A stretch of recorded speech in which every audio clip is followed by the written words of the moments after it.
Our project aimed to depict the typical daily motions of the Aboriginal people of the Bolivian Amazon. While we would have liked to have more complete actions and depictions, we were unable to due to time constraints and limited knowledge of the technology. Using the many sources uploaded to Box, we were able to create some models and reenact some motions. For the canoe, the main reference came from the Handbook of South American Indians and the photos provided by Professor Erickson. I worked on several files beforehand but failed to produce the proper curve of the Shimane dugout canoe, which is made out of a large tree trunk by burning and carving the wood.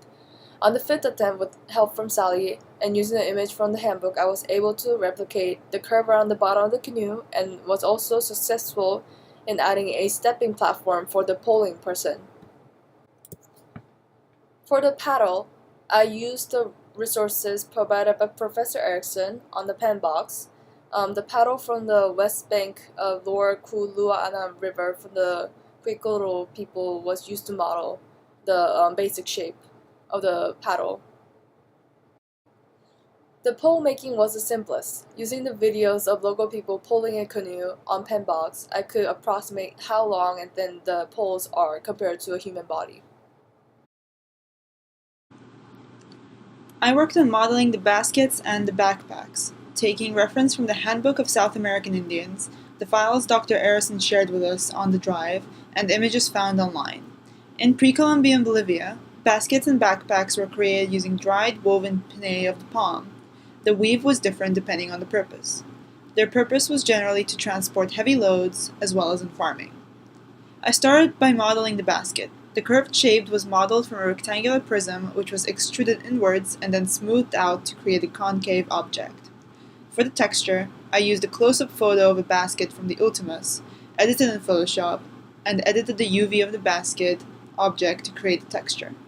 As can be seen in the video, when inside of the basket, the texture stretches out and deforms. Since it is near impossible to edit the UV and to avoid this, we decided the best option would be to fill the basket with farmed crops such as manioc, sweet potato, and maize, which were all staple foods of the area. Backpacks in this sense were shown to be larger baskets with shoulder straps. I created two backpacks inspired by different sources. The first one was inspired by this image found online whilst looking into Bolivian basketry. The basket is deep and created to hold heavy objects such as wood, as seen in the photo. I used the same texture as for the previous basket since the backpack uses tight weaving for a stronger hold.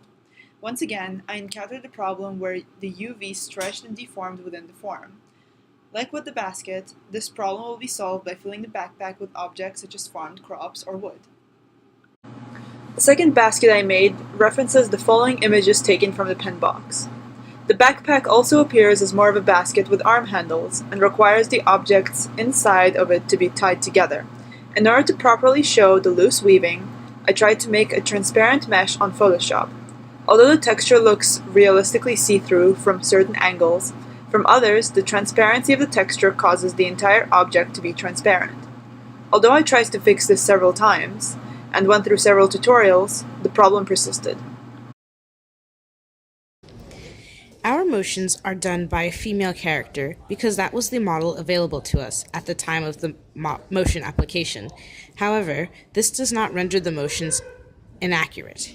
For example, Stewart's Handbook of South American Indians mentions women carrying loads suspended on their backs by a tump line, and this is one of the motions we decided to capture.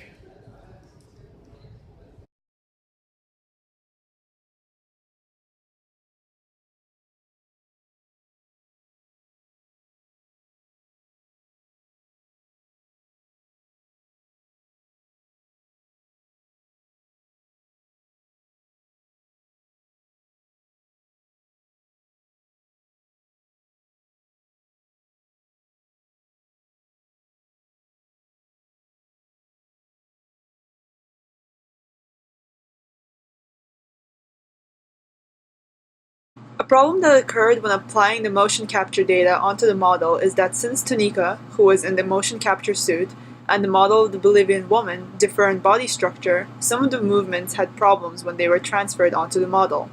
For example, when the woman is standing and poling, her arms tend to go through her body.